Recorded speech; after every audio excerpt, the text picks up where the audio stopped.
തട്ടിപ്പ് നടത്തിയ യുവതിയായ ഡോക്ടർ അറസ്റ്റിൽ. Take off overseas educational consultancy ഉടമ കാർത്തിക. ഫ്രണ്ട്സ്, നമ്മുടെ പുതിയൊരു വീഡിയോയിലേക്ക് എല്ലാവർക്കും സ്വാഗതം. നമ്മുടെ കേരളത്തിലെ സാധാരണക്കാരായ ചെറുപ്പക്കാരെ പറ്റിക്കാൻ പറ്റിയ ഏറ്റവും നല്ലൊരു മാർഗമാണ് ജോബ് കൺസൾട്ടൻസി. വിദേശത്തേക്കുള്ള ജോബ് വിസകൾ നൽകുമെന്ന് പറഞ്ഞ് പറ്റിച്ച് സാധാരണക്കാരിൽ നിന്ന് ലക്ഷങ്ങൾ ആണ് ഓരോ ദിവസവും ഓരോ ഈ ജോബ് കൺസൾട്ടൻസികൾ അടിച്ചു മാറ്റിക്കൊണ്ടിരിക്കുന്നത്. ഇപ്പം ജോബ് കൺസൾട്ടൻസികളുടെ ലക്ഷ്യം എന്താണെന്ന് വെച്ച് കഴിഞ്ഞാൽ ഇപ്പം നല്ല രീതിയിൽ പ്രവർത്തിക്കുന്നത്, അതായത് വിദേശത്തേക്ക് മാത്രമല്ല നമ്മുടെ സ്വദേശത്തേക്ക് തന്നെ ചെറിയ ചെറിയ പ്രൈവറ്റ് ജോബുകളുണ്ടല്ലോ, ഈ ഓഫീസ് അസിസ്റ്റന്റ്, അതുപോലെ തന്നെ സെക്യൂരിറ്റി ഗാർഡ്, ക്ലീനിങ് സ്റ്റാഫ്, അങ്ങനെയൊക്കെ പറഞ്ഞ ഒരുപാട് സാധാരണക്കാരെ വലയിൽ വീഴ്ത്താനുള്ള സംഭവങ്ങളാണ് കേട്ടോ ഇത്. അതിലാദ്യം അവർക്ക് രജിസ്ട്രേഷൻ ഫീസ് ഉണ്ട്, പിന്നെ അവർ ഇന്റർവ്യൂസിന്റെ കാര്യങ്ങൾ അറിയിക്കും. അവിടെ പോയി നമ്മൾ ഇന്റർവ്യൂ അറ്റൻഡ് ചെയ്യണം. ഇന്റർവ്യൂ അറ്റൻഡ് ചെയ്ത് വേണമെങ്കിൽ നമ്മൾ ജോലി നേടണം. ജോലി നമ്മൾ നേടിക്കഴിഞ്ഞാൽ നമ്മുടെ സാലറിയുടെ 40%, ആദ്യത്തെ സാലറിയുടെ 40% സാലറി പേയ്മെന്റ് അവർക്ക് കൊടുക്കണം. അങ്ങനെയൊക്കെയാണ് കരാറ്. അതുപോലെ തന്നെ 3-4 ഇന്റർവ്യൂസ് മാത്രം, അത്രയും കണ്ട് ഇന്റർവ്യൂ മാത്രമാണ് ഈ 400 രൂപയ്ക്കുള്ളത്. വീണ്ടും നമ്മൾ വീണ്ടും കൊടുക്കണം. ഇതൊരു പട്ടിങ്ങനെ തുടർന്നുകൊണ്ടേയിരിക്കും. ഓക്കെ, ഇത് നമ്മുടെ സ്വദേശത്തുള്ളത്. ഇനി കുറച്ച് ഇത് 400 രൂപയിൽ ഒതുങ്ങും. ഇത് ഫീസ്, സർവീസ് ചാർജൊക്കെ 400 രൂപയും, പിന്നെ ജോലി കിട്ടിക്കഴിഞ്ഞ് കഴിഞ്ഞാൽ അതിൻ്റെ 40% കൊടുക്കണം. അത് കഴിഞ്ഞിട്ട് ഇപ്പോൾ 15,000 ശമ്പളമാണെങ്കിൽ നിങ്ങൾ ആലോചിച്ച് നോക്കണം എത്ര രൂപ അവർക്ക് കൊടുക്കണം എന്നുള്ളത്. അത് ഒരു സൈഡിൽ നിൽക്കുന്നു. ഇനി വലിയ വമ്പൻ ആളുകൾ, അതായത് വിദേശത്ത് ജോലി വാഗ്ദാനം ചെയ്ത് ജോബ് വിസ, അതുപോലെ തന്നെ സ്റ്റഡി വിസ, അങ്ങനെയൊക്കെ പറഞ്ഞ് നല്ലൊരു എമൗണ്ട്, ലക്ഷങ്ങളാണ് സർവീസ് ചാർജ് ആയിട്ടും അവരുടെ ഫീസായിട്ടും, പിന്നെ പാസ്പോർട്ട് വെരിഫിക്കേഷൻ, പിന്നെ എന്തെങ്കിലും അതുപോലെ അവിടുത്തെ അവിടുത്തെ പ്രൊസീജിയർ, ഇവിടുത്തെ പ്രൊസീജിയർ എന്നൊക്കെ പറഞ്ഞാൽ അവരുടെ കയ്യിൽ ഡെയിലി, അതായത് മീൻസ് ഒരു ഇര വന്ന് അവരുടെ കയ്യിൽ പെട്ട് കഴിഞ്ഞാൽ അതിനെ എത്രമാത്രം ഊറ്റി അവരെടുക്കും. അതാണ് ഇതിൻ്റെയൊക്കെ പ്രത്യേകത എന്ന് പറയുന്നത്. ഇപ്പം ഈ അടുത്ത കാലത്ത് നമ്മുടെ തന്നെ നിയറസ്റ്റ് ആയിട്ടൊരു പ്രദേശത്ത് ഇതുപോലൊരു പ്രശ്നം ഉണ്ടായിട്ടുണ്ടായിരുന്നു. അതിൻ്റെ വീഡിയോസൊക്കെ ഒരുപാട് പുറത്തിറങ്ങിയിട്ടുണ്ടായിരുന്നു. പക്ഷേ ഇതുപാട്ട് കണ്ടന്റ് റിലേറ്റഡ് ആയതുകൊണ്ട് ഞാൻ പറഞ്ഞതാണ്. ഒരു കേരളപുരം സ്വദേശി, ഒരു അൻസാർ എന്ന് പറയുന്നൊരു പയ്യൻ ഒരു വിധപ്പെട്ട പാവത്തിങ്ങൾ മീൻസ് ഈ ഒരു മിഡിൽ ക്ലാസ്സുകളെയാണല്ലോ ഏറ്റവും കൂടുതൽ പറ്റിക്കാനുള്ളത്. അതായത് ഇത്ര രൂപ ശമ്പളം കിട്ടും, ഗൾഫിലല്ല യൂറോപ്യൻ രാഷ്ട്രങ്ങളാണ്, ഇത്ര രൂപ ശമ്പളം കിട്ടും എന്നൊക്കെ പറഞ്ഞിട്ട് അവരെ പറ്റിക്കുക. അവരെന്ത് ചെയ്യും, വീടൊക്കെ എടുത്ത് ചിലവർ വസ്തുവും വീടും വിൽക്കും, ചിലർ ലോൺ വെക്കും, ചിലർ ഉള്ള സ്വർണ്ണം എല്ലാം കൂടെ കൊണ്ടുപോയി വിറ്റ് ഈ പറയുന്ന കാശ് എങ്ങനെയെങ്കിലും ഒപ്പിക്കാനായിട്ട് ശ്രമിക്കും. ഈ കാശ് ഒപ്പിച്ച് നിങ്ങളെ കയ്യിൽ എത്തിക്കഴിഞ്ഞാണല്ലോ ഇവരെ കുറിച്ച് പിന്നെ വേറെ ഒരു നിലപാടും ഉണ്ടാവത്തില്ല. കാരണം ഇവർ ഒരു ഗ്യാങ് ആയിരിക്കും. ഒരാൾ വന്ന് പെട്ടെന്ന് പറഞ്ഞ് ഇവര് ഇതിനകത്ത് മുങ്ങത്തില്ല കേട്ടോ. നല്ലൊരു എമൗണ്ട് വേണം, എന്നാൽ മുങ്ങിയ കൊള്ള എന്തായാലും നല്ലൊരു എമൗണ്ടായിട്ട് മുങ്ങണ്ടേ. അതുകൊണ്ട് തന്നെ 5-6 ഇപ്പം എൻ്റെ ഫ്രണ്ട്, ഞാൻ വന്നു, എൻ്റെ ഫ്രണ്ടിനെയും കൂടെ അതിനകത്ത് എത്തിക്കും, പിന്നെ ഫ്രണ്ടിനെ എത്തിക്കും, അതിൻ്റെ ഫ്രണ്ടിനെ എത്തിക്കും. അതൊരു ചെയിൻ പോലെ നമ്മുടെ ഒരു ഗ്രൂപ്പിൽ തന്നെ അവരവിടെ എത്തിക്കും. എത്തിച്ചിട്ട് നല്ലൊരു എമൗണ്ട് കൈവശപ്പെടുത്തിയിട്ട് പിന്നെ ഇവരുടെ അനുകൂല ഒന്നുമില്ല. വിളിച്ചാൽ ഫോൺ എടുക്കില്ല, ഫോൺ എടുത്താൽ തന്നെ തെറി അഭിഷേകം, ബഹളം, ഗുണ്ടായിസം, അങ്ങനെയൊക്കെ. ഇവർക്കൊരു കാര്യമുണ്ട് കേട്ടോ, ഇവരുടെ പിന്നിൽ നല്ലൊരു ഗ്യാങ് കാണും, നല്ലൊരു ഗുണ്ട ടീം കാണും. കാരണം ഇതിനെയൊക്കെ പിടിച്ചു നിൽക്കണ്ടേ. ഇപ്പം ഇവിടെ സംഭവിച്ചത് നമ്മുടെ കൊച്ചിയിൽ ഇവിടുത്തെ തട്ടിപ്പുകാരി നമ്മളൊരു ഡോക്ടറാണ് കേട്ടോ, കാർത്തിക പ്രദീപ് എന്ന് പറഞ്ഞ ഡോക്ടറാണ്. ഇവർക്ക് എന്തിൻ്റെ കുഴപ്പമെന്ന് ആലോചിച്ച് നോക്കിയാൽ നല്ലൊരു ജോബുണ്ട്, നല്ല റെപ്യൂട്ടേഷനുള്ളൊരു ജോബുണ്ട്. പിന്നെ ഇവരുടെ ഈ റെപ്യൂട്ടേഷനും നല്ല ജോബും ഒക്കെ കണ്ടോണ്ടായിരിക്കണമല്ലോ ആളുകൾ സത്യം പറഞ്ഞാൽ ഇവരൊന്നും പറ്റിക്കില്ല, ഇത്രയും എഡ്യൂക്കേറ്റഡ് ആണ്, ഇത്രയും നല്ലൊരു ജോബുണ്ട്, ഇത്രയും പ്രൊഫഷണൽ ആണ്, അപ്പോൾ അവരെയൊന്നും പറ്റിക്കില്ല എന്ന് വിചാരിച്ചിട്ടായിരിക്കണം ഇവർ കൊണ്ടുവന്ന് പേയ്മെൻറ്റ് കൊടുത്തത്. ഇപ്പം ഇവരെന്ത് ചെയ്തു, ഇവർക്ക് ഇൻസ്റ്റാഗ്രാം പേജുണ്ട്. ഈ ഇൻസ്റ്റാഗ്രാം പേജിലൂടെയാണ് ഇവർ കൺസൾട്ടൻസി നടത്തുന്നത്. അവരാദ്യം എന്ത് ചെയ്യും, ഈ വന്നുടനെ നമ്മൾ ഒരു ഇതൊക്കെ ഉണ്ട് കേട്ടോ, നമ്മുടെ ഞാൻ രജിസ്റ്റേർഡ് ആണ് എന്നൊക്കെ പറഞ്ഞിട്ട് നമ്മൾ കുറച്ച് പേപ്പേഴ്സൊക്കെ കാണിച്ച് നമ്മളെ അങ്ങ് പറ്റിക്കും. സത്യം പറഞ്ഞാൽ ഇതൊക്കെ സാധാരണക്കാരങ്ങ് പറ്റിക്കപ്പെടും. പിന്നെ പേയ്മെന്റ് കുറച്ച് ഈ മിഡിൽ ക്ലാസ് ആണ് ഇതിൽ വന്ന് പെടുക. കാരണം നല്ല പേയ്മെന്റ് ഉള്ളവരൊന്നും ഇങ്ങനെ യൂറോപ്പിലൊന്നും പോയി വിദേശ രാജ്യങ്ങളിൽ പോയി അത് കഷ്ടപ്പെടേണ്ട ആവശ്യങ്ങളൊന്നും ഇല്ലല്ലോ. അപ്പൊ അതുകൊണ്ട് തന്നെ മിഡിൽ ക്ലാസ് പീപ്പിൾ ആയിരിക്കും അതിൽ പെടുന്നത്. അല്ലെങ്കിൽ ഒരു സാധാരണക്കാര് വളരെ സാധാരണക്കാർ വന്ന് വിടും. അവരുടെ കാര്യമൊക്കെയാണ് ഭയങ്കര കഷ്ടം. അവരേറ്റവും കൂടുതൽ ഇരയിട്ട് പിടിക്കുന്നതും അവർ തന്നെ ആയിരിക്കും കേട്ടോ. കാര്യം സാധാരണക്കാരാകുമ്പോഴത്തേക്കിന് ഈ പേയ്മെന്റിന്റെ പുറകെ ഒന്നും പിന്നെ നടക്കത്തില്ലല്ലോ. എന്തായാലും നമുക്ക് ഇതിനെക്കുറിച്ചുള്ള വാർത്ത ഒന്ന് കേട്ടിട്ട് വരാം. അറസ്റ്റിൽ. Take off overseas educational consultancy ഉടമ കാർത്തിക പ്രദീപാണ് അറസ്റ്റിലായത്. വിദേശത്ത് ജോലി വാഗ്ദാനം ചെയ്ത് ലക്ഷങ്ങളുടെ തട്ടിപ്പാണ് ഇവർ നടത്തിയതെന്ന് പോലീസ് വ്യക്തമാക്കി. കൂടുതൽ വിവരങ്ങളുമായി രാഗിൻ ചേരുന്നുണ്ട്. രാഗിൻ, ലക്ഷങ്ങളുടെ തട്ടിപ്പാണ് ഇവർ നടത്തിയതെന്നുള്ള വിവരമാണ് പുറത്തുവരുന്നത്. എന്താണ് വിവരം?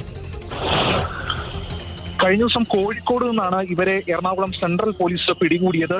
നിരവധി പരാതികൾ ഇവർക്കെതിരെ പോലീസിന് ലഭിച്ചിരുന്നു. അതായത് വിദേശത്തേക്ക് തൊഴിൽ വാഗ്ദാനം ചെയ്ത് ലക്ഷങ്ങൾ തട്ടിപ്പ് നടത്തി എന്നതായിരുന്നു പരാതികൾ. ഇതിനോടകം 5 കേസുകൾ എറണാകുളം സെൻട്രൽ പോലീസ് രജിസ്റ്റർ ചെയ്തിട്ടുണ്ട്. അതോടൊപ്പം തന്നെ മറ്റ് പല പോലീസ് സ്റ്റേഷനുകളിലും ഇവർക്കെതിരെ കേസുള്ളതായാണ് വ്യക്തമാകുന്നത്. ഇവർ ഡോക്ടറാണ് എന്നും പോലീസ് പറയുന്നു. വിവിധ ആശുപത്രികളിലും ഇവർ ജോലി നോക്കിയിട്ടുള്ളതായാണ് പോലീസിന് ലഭിച്ചിട്ടുള്ള വിവരം. എന്തായാലും ഇത്തരത്തിൽ നിരവധി സ്ത്രീകളാണ് ഇതിൽ കൂടുതൽ ചതിക്കപ്പെട്ടിരിക്കുന്നത്. ഇത്തരത്തിൽ പണം നഷ്ടമായിരിക്കുന്നു. ഇവർക്ക് നല്ലൊരു കൺസൾട്ടൻസിന്റെ പേരൊക്കെ ഉണ്ടല്ലേ, നല്ല ആര് കേട്ടാലും വിശ്വസിക്കുന്ന രീതിയിലുള്ള സംഭവങ്ങളാണ് കേട്ടോ ഇവരെല്ലാം കാഴ്ചവെക്കുന്നത്. പിന്നെ ഞാൻ പറയില്ല, ഇതൊരു ചെയിൻ ആയിട്ടായിരിക്കും ചെയ്യുന്നത്. ഇപ്പോൾ ഇന്നൊരു ഇരയെ കിട്ടി, അപ്പോൾ അവർക്ക് ജോബൊന്നും കിട്ടിയില്ല. ജോബ് കിട്ടിയില്ല എന്നുണ്ടെങ്കിൽ അടുത്തൊരു ഇരയിൽ നിന്ന് ചിലപ്പോൾ ക്യാഷ് വാങ്ങി ഇവരെ കൊടുത്ത് സെറ്റിൽ ചെയ്ത് വിശ്വസിപ്പിക്കും. അതായത് ഇവരെ കൊണ്ട് എക്സാം ഒക്കെ എഴുതിച്ചിട്ട് ഈ എക്സാം എഴുതിയിട്ട് റിസൾട്ട് അവർക്ക് കിട്ടാത്തത് കൊണ്ടാണ്, ഇവർ പാസ്സാവാത്തതുകൊണ്ടാണ് ഇവർക്ക് ജോലി കിട്ടാത്തതെന്ന് പറഞ്ഞ് ഇവരുടെ കുറ്റമായിട്ടാണ് അടിച്ചേൽപ്പിച്ചിട്ട് ആദ്യത്തെ 2-3 പേർക്കൊക്കെ ചിലപ്പോൾ ഇവർ പേയ്മെൻ്റ് ഒക്കെ തിരിച്ചു കൊടുക്കും. പിന്നെ നമ്മളൊരു ചെറിയ ഇരയിട്ട് വലിയ ഇര വിഴുങ്ങാന്നൊക്കെ പറയത്തില്ലേ, നമ്മൾ ചൂണ്ടയിട്ട് മീനെ പിടിക്കുന്ന കണക്ക്, അതാണ് ഇവിടെ സംഭവിക്കുന്നത്. അപ്പം ഇത് കാണുമ്പോൾ നമുക്ക് ജോലി കിട്ടിയില്ലെങ്കിൽ പേയ്മെൻറ്റ് തിരിച്ച് കിട്ടും എന്നൊക്കെ ഒരു പ്രതീക്ഷ സാധാരണക്കാരിലുണ്ടാവും. അങ്ങനെ ഇതിനകത്തൊരു കളിയുണ്ട് കേട്ടോ. കാര്യം ഇതിങ്ങനെ ചെയിനായിട്ട് തുടർന്നുകൊണ്ടേ ഇരിക്കത്തില്ലേ, ഒരാളിൽ നിന്ന് വാങ്ങിച്ച് ഒരാൾക്ക് കൊടുത്ത് അങ്ങനെ. പക്ഷേ ഇവിടെ കാർത്തിക വാങ്ങിച്ചവരിൽ നിന്നും പേയ്മെൻറ്റ് തിരിച്ച് കൊടുത്തിട്ടില്ല എന്നാണ് നമുക്ക് അറിയാൻ സാധിക്കുന്നത്. എന്തായാലും ഈ പേയ്മെൻറ്റ് കൊടുത്ത ഒരാൾ ഇതിനെക്കുറിച്ച് പ്രതികരിക്കുന്നുണ്ട്. നമുക്ക് അയാൾ പറയുന്നതും കൂടെ അത് കേട്ടിട്ട് വരാം. ആണല്ലോ നോക്കുന്നത്. അപ്പോൾ ഇങ്ങനെ ഇൻസ്റ്റാഗ്രാം ആഡ് കണ്ടു, ഞങ്ങൾ ഇവരെ വിളിച്ചു, ഒരു ഓഫീസിലേക്ക് വിളിച്ചു, ഡയറക്റ്റ് പോയി മീറ്റും ചെയ്തു. ആ മീറ്റ് ചെയ്തപ്പോൾ അവർ പറഞ്ഞു അങ്ങനെ ഞങ്ങൾ UK-യിലേക്കാണ് ചെയ്യുന്നത്, സൂപ്പർ മാർക്കറ്റിലേക്കാണ് ചെയ്യുന്നത്, പ്രൊമോട്ട് ചെയ്യുന്നത് പറഞ്ഞു. അതെന്ന് പറഞ്ഞാൽ അപ്പോൾ പറഞ്ഞ് ലൈസൻസും കാണിച്ചു തന്നു, ലൈസൻസുള്ള ഫേം. അപ്പോൾ നമ്മൾ വിശ്വസിച്ച് പോയി. അപ്പം കുറേ തട്ടിപ്പിൻ്റെ കാര്യം പുറത്തൊക്കെ അറിയുന്നത്, പക്ഷേ എന്നാലും ലൈസൻസും അങ്ങനെയൊക്കെ കാണിച്ചപ്പോൾ വിശ്വസിച്ചു. അങ്ങനെ കാണിച്ചു. അപ്പോൾ അവർ പറഞ്ഞു ഫസ്റ്റ് 25 അടയ്ക്കണം. അപ്പോൾ ഓക്കെ 25 അടച്ചു. പിന്നെ എന്താണ് ഞങ്ങളൊരു 2 lakhs അടയ്ക്കാൻ പറഞ്ഞു. 2 lakhs അടച്ചു കഴിഞ്ഞാൽ പിന്നെ ബാക്കി പേയ്മെൻറ്റൊക്കെ നിങ്ങൾ അവിടെ എത്തിയിട്ട് ഞങ്ങൾ സാലറിയിൽ നിന്ന് പിടിക്കാമെന്ന് പറഞ്ഞു. അപ്പോൾ ഓക്കെ അങ്ങനെ ഞങ്ങൾ ഓക്കെ ആയി. അപ്പോൾ മിനിമം പൈസയിലാണ് പോകാൻ വിചാരിച്ചത്. അപ്പോൾ ഹാപ്പിയായി. അപ്പോൾ ക്രെഡിബിലിറ്റി ഉള്ള ഒരാളാണ്, ഇങ്ങനെ തട്ടിപ്പ് നടത്തില്ല എന്നുള്ള വിശ്വാസത്തിലാണ് എല്ലാവരും ഈ തട്ടിപ്പിൽ പെട്ടേക്കുന്നത്. ഇങ്ങനെയാണെങ്കിൽ ഞാൻ വിദേശം എല്ലാവരും കുറേ പേരെ പഠിച്ചിട്ടുണ്ട്. അതിലൊന്നാണ് ഞാൻ പറയുന്ന സ്ഥാപനത്തിൽ ഇതുപോലെ നിങ്ങളെപ്പോലെ വന്ന് ചേർന്നിട്ടുണ്ടല്ലോ. അപ്പം അവർക്ക് ആർക്കും തന്നെ വിദേശത്തേക്ക് പോകാൻ പറ്റില്ലെന്ന് തോന്നുന്നു അല്ലേ? എങ്ങനെയാണ് ഇവിടെ തട്ടിപ്പ് കുറേ കാലമായില്ലേ തുടങ്ങിയിട്ട്? കുറേ കാലം എന്ന് പറഞ്ഞാൽ ഇവർ ഇല്ല, 1-2 രൂപ മേടിച്ചിട്ട് തിരിച്ചു കൊടുക്കാത്തവരാണ് കൈ കാണിക്കുന്നത്. നമ്മൾ ക്ലാസ്സിലൊക്കെ പഠിക്കുന്ന സമയത്ത് പേനയൊക്കെ എഴുതാൻ മേടിക്കുമല്ലോ, എന്നിട്ട് അത് ചിലപ്പോൾ തിരിച്ചു കൊടുക്കാൻ മറന്നു പോകുന്ന കാലത്തൊക്കെ ഉണ്ട്. അതുപോലാണ് ലക്ഷങ്ങളുടെ കബളിപ്പിക്കൽ നടത്തുന്നത്. ലക്ഷങ്ങൾക്കൊന്നും ഒരു വിലയില്ലേ സത്യം പറഞ്ഞാൽ. ഇതൊക്കെ ഇന്ന് തറയിൽ കിടന്ന് കിട്ടുന്നതാണോ അല്ലെങ്കിൽ മരത്തിൽ കഴിക്കുന്നതാണോ ഈ പൈസ എന്ന് പറഞ്ഞാൽ? സാധാരണക്കാർക്ക് കഷ്ടപ്പെടുന്ന കാശല്ലേ, അതിനൊരു വിലയില്ല. പിന്നെ വിഡ്ഢികളാണ് നമ്മുടെ ജനങ്ങളെന്ന് പറയുന്നത്. ഇപ്പം ആരെങ്കിലും ഒരാൾ, അയലത്തുകാരൊരാൾ വിദേശത്ത് പോയി രക്ഷപ്പെട്ടെന്ന് വിചാരിക്കുക, പിന്നത്തെ ചിന്ത എന്തുമായിരിക്കും? എനിക്ക് രക്ഷപ്പെടണം, അവൻ കാറ് മേടിച്ച്, അവൻ വീട് മേടിച്ച്. പക്ഷെ അവൻ പോയ ഏത് രീതിയിലാണ്, അവൻ എന്ത് കൺസൾട്ടൻസിയാണ് ഉപയോഗിച്ചത്, അങ്ങനൊന്നുമില്ല. ഏറ്റവും അടുത്ത് കിട്ടുന്ന ഏതെങ്കിലും ഫ്രോഡുകളിൽ പോയി അങ്ങ് പെടും. അതാണ് പതിവ്.